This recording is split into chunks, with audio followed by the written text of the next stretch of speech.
Shalom, selamat pagi Bapak-bapak, Ibu-ibu, saudara-saudara yang saya kasihi di dalam Tuhan Yesus. Bagaimana kabarnya? Semuanya tentu sehat, ada sukacita, puji Tuhan. Mari kita sambut renungan pagi ini lewat doa di hadapan Tuhan. Tuhan Yesus, betapa baiknya Engkau. Semalaman telah berlalu, kami bisa tidur dengan baik. Bahkan di pagi ini kami pun boleh bangun dalam keadaan tubuh yang enak dan segar. Itu sebabnya kami mau mendengar firman-Mu sebelum kami melakukan semua aktivitas kami di sepanjang hari ini. Kami rindu Engkau berfirman lewat sorga, yaitu suara gembala. Terima kasih banyak Bapa. Di dalam nama Tuhan Yesus, haleluya. Amin.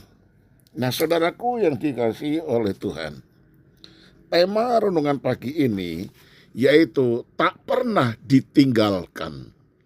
Mazmur 94 ayat 14 berkata demikian, sebab Tuhan tidak akan membuang umatnya dan miliknya sendiri tidak akan ditinggalkannya. Nah, saudara, saat ini krisis ekonomi melanda hampir semua negara di dunia.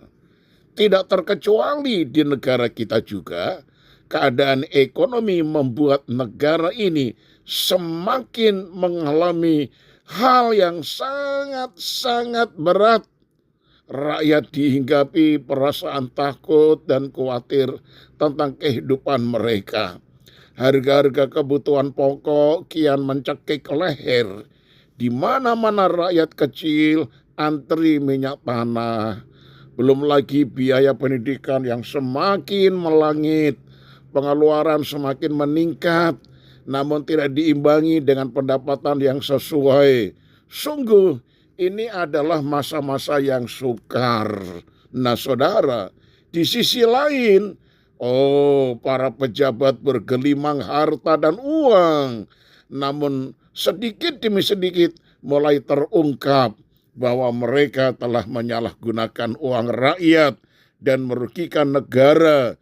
Inilah gambaran keadaan negeri kita. Juga ada sekelompok orang yang betul-betul korupsi yang merugikan negara. Dan herannya, uang yang dikorupsi itu jumlahnya tidak sedikit, ratusan triliun. Sehingga orang yang korupsi itu kaya raya bukan main.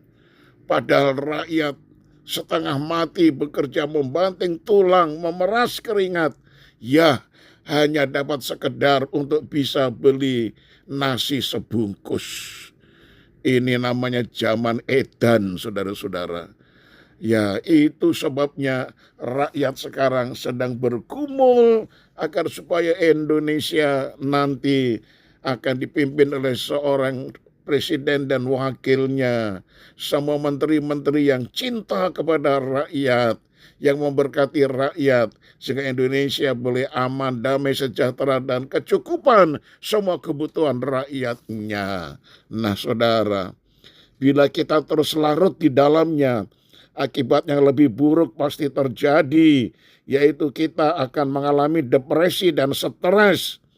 Namun sebagai anak-anak Tuhan, saudara, ada satu hal yang harus tertanam di dalam hati kita, bahwa Tuhan tidak akan meninggalkan kita sedetik pun juga. Dia bukan saja mampu menolong kita, namun Ia juga sanggup memenuhi setiap keperluan dan kebutuhan kita. Bahkan Tuhan ingin kita hidup di dalam berkat-Nya selama-lamanya, karena katanya, Aku datang supaya mereka mempunyai hidup dan mempunyainya dalam segala kelimpahan. Yohanes 10 ayat 10 bagian B. Nah, saudara, yang menjadi bagian kita adalah terus bertekun melakukan kehendak Tuhan dan tidak menjadi lemah dalam menanti-nantikan Dia. Meskipun keadaan saat ini belum nampak baik dan seolah-olah janjinya belum kunjung tiba, tetapi kita tetap setia, percaya, dan bergantung hanya kepada Dia. Nah, saudara, janji Tuhan itu tidak sama dengan janji manusia yang seringkali tidak ditepati. Janji Tuhan adalah murni.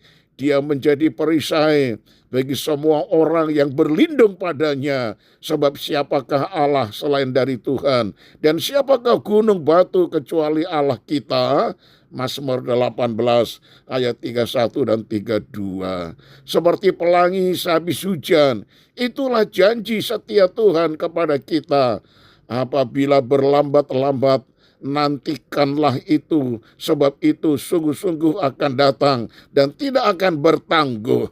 Habakuk 2 ayat yang ketiga. Nah, saudara, jangan iri hati terhadap orang dunia yang seolah-olah hidupnya baik dan penuh berkat, karena semua itu ada waktunya, dan pada saat yang tepat Tuhan akan bertindak kepada mereka. Nah, saudara, percayalah, karena saudara adalah milik daripada Tuhan. Tuhan tidak akan pernah meninggalkan saudara. Karena saudara adalah kekasih Tuhan.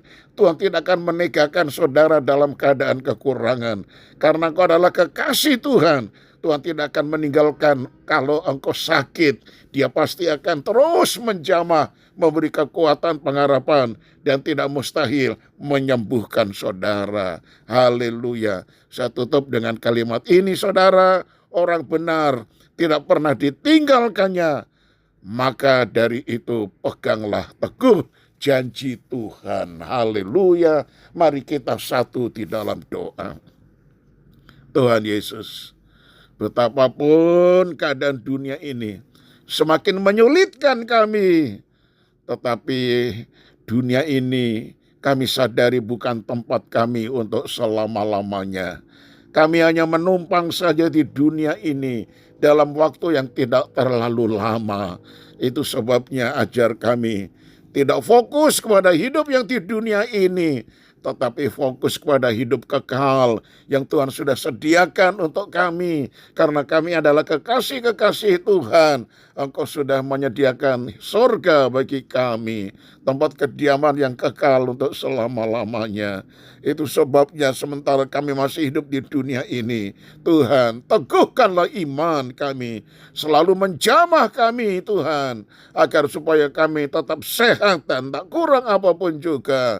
Kalau ada saudara yang tubuhnya lemah, mungkin masih sakit dengan penyakit tertentu, Tuhan, mari Engkau berkenan menjamah segala kuasa penyakit, dipatahkan demi bilur-bilur Tuhan. Dan aku percaya, kami semuanya percaya, mujizat masih ada. Ajar kami tidak melihat penyakit, ajar kami tidak melihat apa yang dikatakan dokter. Ini bahaya, itu bahaya, ini bahaya, itu bahaya. Kami tidak mau mendengar mereka. Yang kami dengar adalah firman Allah yang mengatakan, demi bilur-bilur Tuhan, penyakitmu sudah ditanggung oleh Yesus dan sudah menyediakan kesembuhan bagi kami. Terima kasih Tuhan untuk firman yang kami dengar di pagi yang indah ini. Kami serahkan sepanjang hari hidup kami, seluruh keluarga kami, dimanapun mereka berada dan beraktivitas. Tuhan berkati, jaga, lindungi, dan pelihara. Kami berdoa mengucap syukur dalam nama Tuhan Yesus Kristus, Tuhan dan Juru Selamat kami. Haleluya. Amin. Nah, shalom saudaraku. Sampai berjumpa besok pagi. Tuhan Yesus memberkati dan tetap semangat.